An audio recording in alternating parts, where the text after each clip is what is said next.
Olá, pessoal. Tudo bem com vocês? Sejam bem-vindos. Bom, nós vamos começar o nosso projeto nos bastidores da instrumentação. E eu queria uma pessoa especial para poder fazer a abertura desse projeto. Vocês sabem bem que esse projeto vai contar a história da instrumentação chegando aqui no Brasil através do Colégio Senai. E eu dividi esse projeto em 4 pilares. O primeiro, como que era a instrumentação antes do Senai? Como que nós formávamos esses técnicos? Então, eu trouxe 3 pessoas que começaram na década de 60. Depois, como que essa instrumentação chegou? Como que foi a ideia de trazer? Como que surgiu tudo isso? E o terceiro pilar são os profissionais já formados pelo Senai. E, por último, as empresas que entraram nesse, nessa evolução da instrumentação, surgindo grandes empresas, colégios formando instrumentistas, empresas nacionalizando produtos. Então, também trouxe alguns convidados para poder mostrar para vocês o conjunto completo da instrumentação aqui no Brasil. Bem, não vou esticar mais. O nosso convidado de hoje é uma pessoa muito especial para a instrumentação, mas principalmente para mim.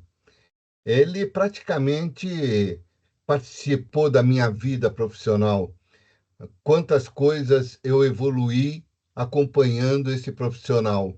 Então, ele é muito especial para mim, por esse motivo, eu convidei ele para fazer a abertura desse projeto.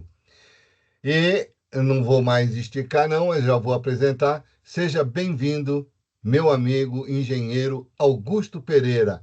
O microfone é seu, fique à vontade. Obrigado pelo convite. E eu acho muito importante a gente resgatar essas informações, resgatar a memória da instrumentação e da automação. Eu comecei trabalhando com instrumentação no ano de 1976. Eu era engenheiro eletrônico, recém-formado pela FEI, e fui contratado pela Dalquímica de Guarujá para implementar a parte de instrumentação eletrônica. Logo no início, no primeiro ano, eu tive um grande desafio com a minha equipe, que foi implementar um computador de controle de processos. E era uma coisa, naquela ocasião, em 1976, nova no Brasil e até mesmo nova no mundo. Então, foi um projeto que foi uma grande escola para todos os profissionais envolvidos, e foi muito interessante porque, naquela época, esses computadores, para o pessoal mais jovem, né, não tinha nada a ver com os computadores de hoje em dia. Para quem não viveu aquela época, imagine, por exemplo, uma geladeira. O computador tinha o tamanho de uma geladeira. Nossa Senhora!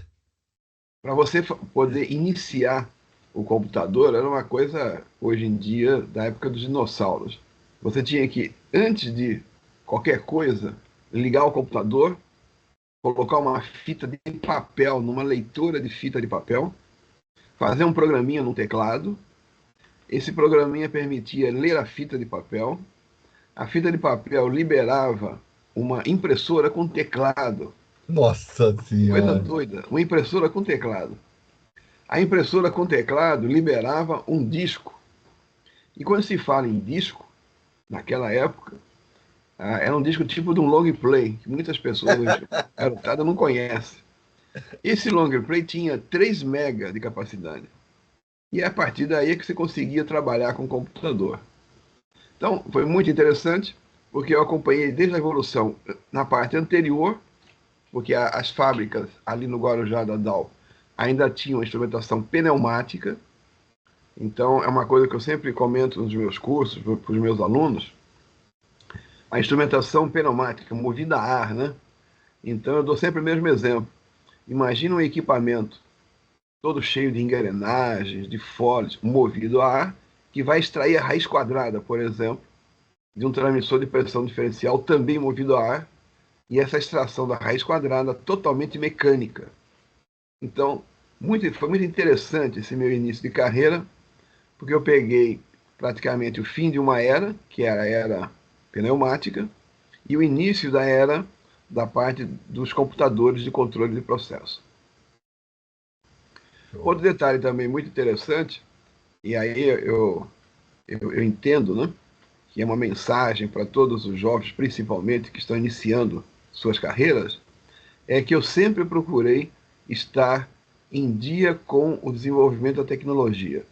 Mesmo que fosse alguma tecnologia que naquela ocasião a minha empresa, a empresa que eu trabalhava, não utilizava, eu ia atrás para conseguir informações, para estudar, sempre participando de congressos, de feiras, sempre procurando me atualizar. Então essa é uma mensagem que eu já gostaria, desde já, de deixar para todos os jovens técnicos e engenheiros que, se gostam realmente de instrumentação, se gostam realmente de automação, não parem de se atualizar. Continuem estudando e vão estudar a vida inteira. Legal. Outro detalhe também, que foi muito interessante para mim, é que no ano de 1993, quando eu saí da Dow Química, eu fui trabalhar na SMAR. A SMAR é um fabricante brasileiro que foi pioneiro na introdução da tecnologia de redes de automação, principalmente da rede Fieldbus Foundation. E eu tive uma grande sorte de participar do primeiro projeto com o Fieldbus Foundation no mundo, que foi um projeto na planta chamada DETEM, localizada lá na Bahia, aonde foi o primeiro projeto. Nós tivemos que iniciar todos os procedimentos, todas as maneiras de fazer o desenho, o projeto do zero, porque era o primeiro projeto no mundo. Foi muito interessante, porque eu acabei, entre outros conhecimentos, procurei me aprofundar na tecnologia dos protocolos, e há mais de 30 anos que eu trabalho, então, com consultoria em geral, de automação, mas principalmente na parte de redes, Fieldbus Foundation, Profibus DP, Profibus PA e assim por diante. Então foi muito interessante também, porque eu pude evoluir num nicho de mercado, um nicho de tecnologia novo, que hoje em dia está presente em praticamente todas as plantas de processo. É muito difícil, numa planta de processo, até mesmo na manufatura, não ter uma rede de automação. Pode ser todas essas que eu já falei, ou outras redes ainda que existem no mercado. Outro detalhe interessante é que no ano de 2001, eu desenvolvi um projeto no Canadá, junto com um engenheiro chamado Ian Verhappen, e nós acabamos escrevendo um livro e lançamos no ano de 2002 o primeiro livro da tecnologia Fieldbus Foundation, tratando de o que é tecnologia, como fazer a implementação do projeto e como fazer a manutenção do projeto. Então, hoje em dia, muitas plantas estão tendo que treinar os seus profissionais nessa tecnologia de redes para manter as suas plantas operando, né? Então foi muito interessante também. Outra vertente que eu gostaria de deixar também é que nesse ano de 2024 eu estou completando 52 anos de magistério. Então é uma coisa que me encanta poder compartilhar o conhecimento com as outras pessoas. E esse conhecimento, ele vem de mestres também, grandes mestres que eu já tive, e também de um desenvolvimento pessoal. O Reginaldo sabe disso, eu sempre falo a mesma coisa, que eu estudo todo dia. Todo dia eu dedico pelo menos uma hora e meia para estudar. E hoje em dia, também é uma mensagem para os jovens, é muito fácil. O acesso pela internet facilita muito. Eu, sem sair de casa, posso estar continuamente me atualizando. Então, é outra mensagem que eu gostaria de deixar. Aproveitem os recursos, principalmente da internet, que nos trazem a facilidade de conhecimento também, de treinamentos também. Deixa eu fazer uma pergunta, Augusto. Você falou que você pegou o finalzinho da instrumentação pneumática. Logo depois veio a instrumentação eletrônica, 4 a 20 mA. E foi nessa época também que houve uma grande transformação na instrumentação no Brasil. Por quê? Vários fabricantes começaram a nacionalizar os instrumentos. Dá para você falar um pouquinho dessa transição? Sim, foi uma época muito interessante, muito frutífera, porque nós aqui no Brasil temos que entender que temos profissionais brilhantes. E muitos desses profissionais brilhantes começaram a desenvolver tecnologia, como, por exemplo, tecnologia de instrumentos. Então, surgiram várias fábricas, além das marcas que eu já citei, surgiram várias fábricas no Brasil para a produção de instrumentos. Alguns deles com contrato de transferência de tecnologia de fábricas do exterior, e outros desenvolvendo desde o zero. Eu, por exemplo, citaria, no caso dos PLCs, os controladores lógicos programáveis, empresas como a Altus, que surgiu dentro da universidade e hoje é uma potência em termos do mercado de PLCs. Não só aqui no Brasil, como uma empresa que tem presença também em vários países do mundo. Outro ponto importante no desenvolvimento da tecnologia são as empresas na parte de analítica também. Eu acho muito importante destacar isso, porque a analítica junta muita parte da química do processo, com a eletrônica através dos instrumentos. E nós tivemos aqui também, temos ainda, várias empresas nacionais que trabalham no ramo da instrumentação analítica, que é muito importante também. Sim.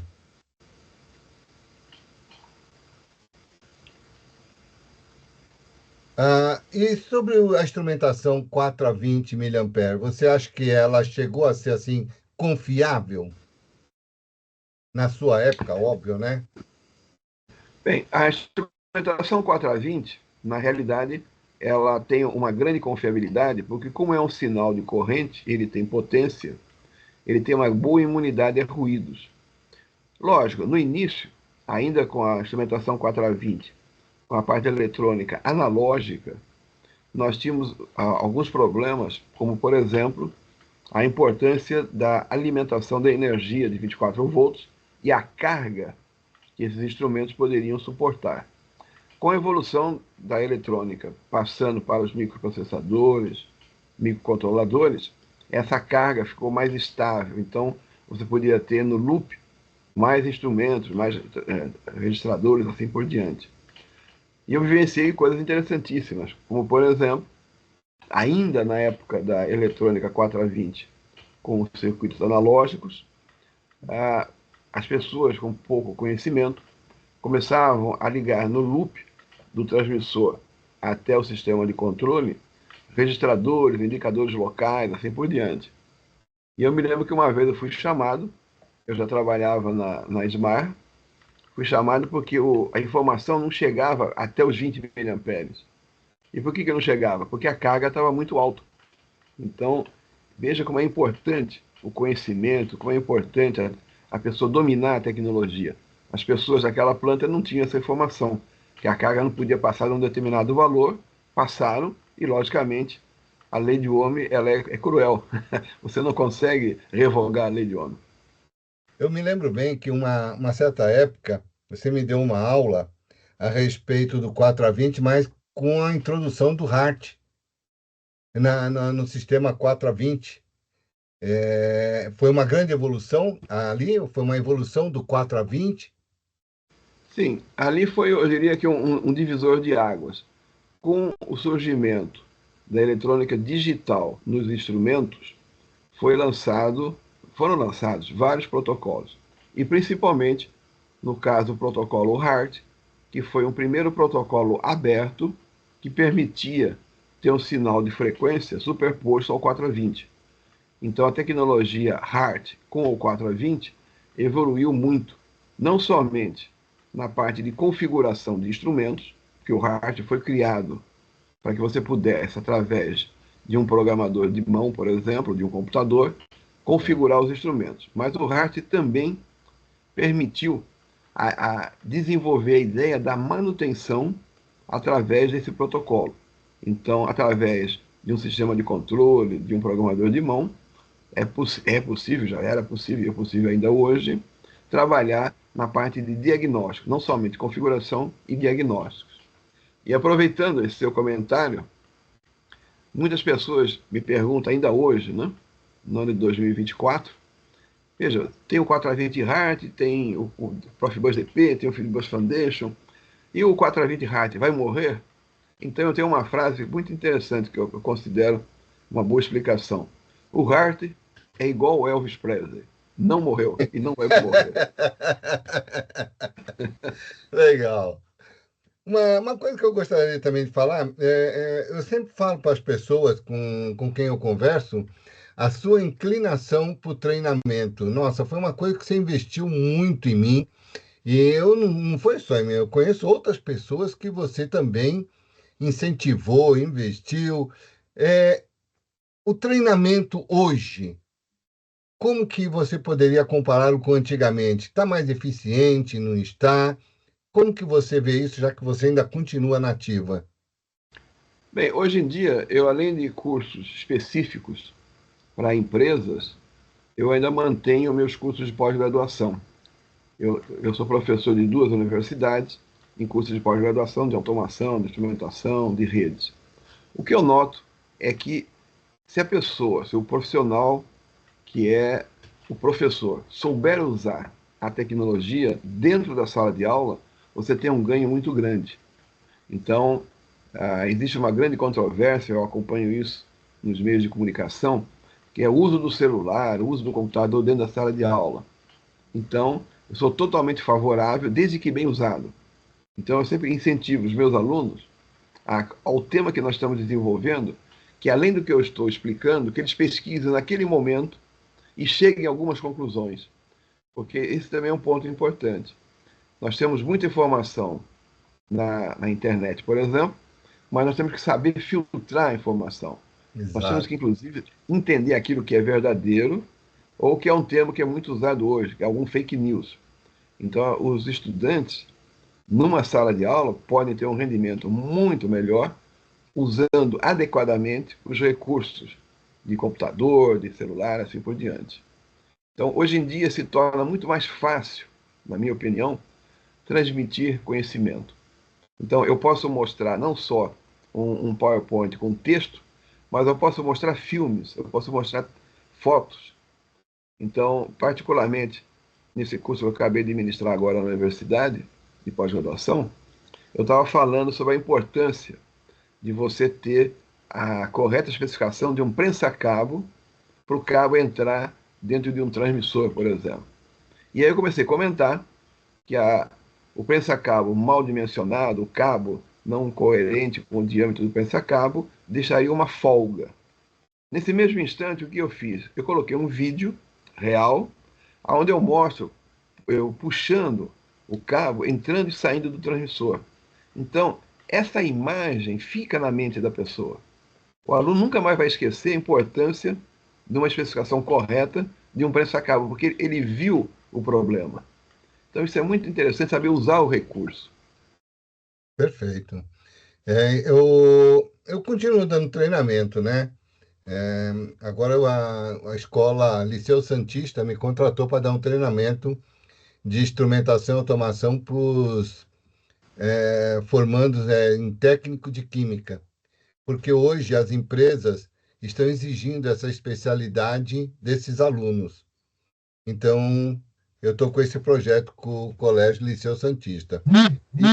E uma das coisas que eu utilizo é exatamente o que você falou.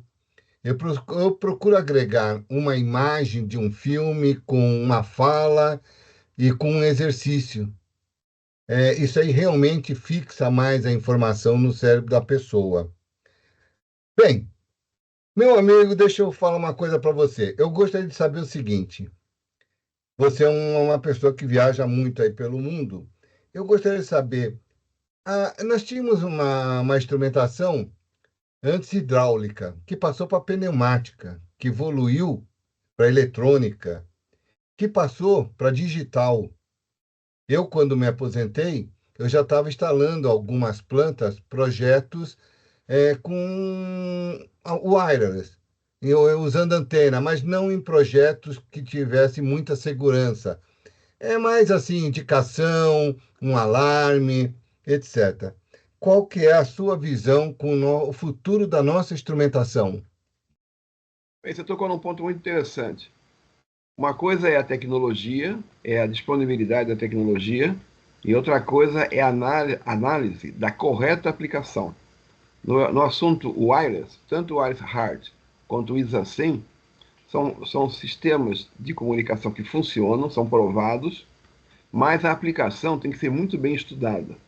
Eu ainda recomendo o uso, por exemplo, de wireless somente para monitoração. Eu não vejo ainda uma possibilidade em termos de avaliação de risco de comunicação num fator bom quando você não tem a parte da fiação. A comunicação wireless funciona, mas depende da bateria e depende também de, por exemplo, você ter obstáculos. Então, a comunicação wireless ela já é disponível, já tem muitas aplicações, mas eu continuo recomendando somente para monitoração. Além da tecnologia wireless, eu gostaria de destacar um outro item de evolução. Exatamente o que ocorreu há uns 30 anos atrás, quando ocorreu o surgimento dos protocolos, como, por exemplo, o Fieldbus Foundation. O que está surgindo agora é a tecnologia APL, Advanced Physical Layer, que é levar o Ethernet para os instrumentos de campo. Mas não esse Ethernet que nós temos nas redes de computadores. É um Ethernet a 2 fios, trabalhando a 10 megabits, e esses 2 fios do cabo, além da comunicação, também fornecem o 24 volts para os instrumentos. Então eu vejo como agora o futuro, em termos dos anos que vão vir, o uso do APL crescendo bastante, porque com o uso da Ethernet nos instrumentos, você consegue não só ter uma velocidade maior, mas consegue ter uma quantidade de informações muito maior, devido à velocidade e à capacidade da Ethernet. Então, APL, junto com wireless, na minha opinião, vão ditar agora os próximos projetos nos anos que vão chegar. Bom, utilizando esse novo protocolo, o APL, a parte física vai ter que ser alterada? Por exemplo, eu tenho um protocolo Fieldbus Foundation e eu quero migrar para esse novo protocolo APL. A parte de campo, física, os cabos, eu vou ter que alterar também ou pode ser reaproveitados? Quando for um protocolo tipo Fieldbus Foundation, Profibus DP, Profibus PA, você pode reutilizar o cabo. O 4A20 não. O 4A20 ele não vai ser convertido para o APL. Agora, você colocou num ponto muito importante, que é uma pergunta que sempre aparece, né? A palavra migração, ela tem que ser explicada de várias maneiras. Como, por exemplo, você vai migrar por quê? Migrar porque o cabo está ruim? Migrar porque o instrumento já não tem peças de reposição? Que ninguém, veja, eu trabalho há 52 anos, eu não vi nenhuma pessoa, nenhuma empresa chegar no dia e falar assim, eu vou trocar toda a instrumentação. Por quê? Porque eu quero. Isso não existe. Tem que trocar por algum motivo. Agora, os novos projetos, aí sim, os novos projetos você já parte com a nova tecnologia. E a migração tem que ser com algum motivo, como eu já comentei. O instrumento não tem mais peça de reposição, isso aconteceu no tempo da pneumática, então muitas plantas evoluíram da pneumática para o 4A20, porque não tinha mais peças de reposição dos instrumentos pneumáticos. Então é uma constante evolução, principalmente devido a que a parte de reposição é muito crítica na instrumentação. Legal. Você sabe que o nosso tempo ele não é muito bom, não é muito grande, né? E nós estamos chegando aqui no nosso final do nosso bate-papo. Então, eu vou deixar para você 1 minuto para suas considerações finais. O assunto é livre, o tema é livre, você pode escolher o que você quiser, fique à vontade. Bem, eu gostaria de deixar, repetindo o que eu já comentei, mas uma mensagem que eu considero muito importante, que os estudantes, os que estão se formando agora, na minha opinião, deve escolher algum ponto de foco. E nesse ponto de foco tem que ser alguma coisa que eles tenham interesse, que eles gostam, que tenham habilidade e que, evidentemente, tenha mercado. E evoluindo na sua carreira, como eu já comentei também, não deixe de se atualizar. Isso é muito importante. Um profissional que fica desatualizado, ele perde o valor. E uma coisa que sempre me perguntam os estudantes, né? Mas é uma profissão que ganha bem? Então eu sempre digo, olha, ganhar bem depende de uma palavra que é muito simples. É raridade. O quanto raro você é É, para a sua empresa. O quanto importante você é para a sua empresa.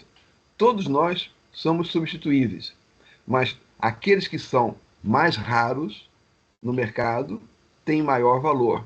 E tendo maior valor, tem maior remuneração. E mais importante, fechando esse comentário, se a pessoa gosta de um assunto e ela evolui, ela vai ser feliz.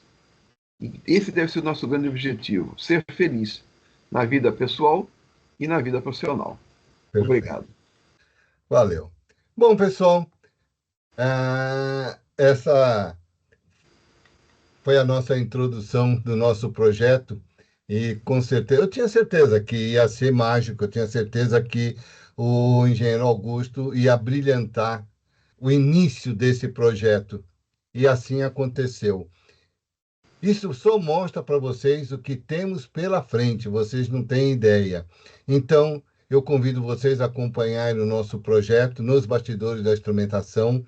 Revejam antigos professores, antigos companheiros de trabalho. Vocês vão ter situações que vão se emocionar, outras que vocês vão rir. Está ficando um trabalho muito bom.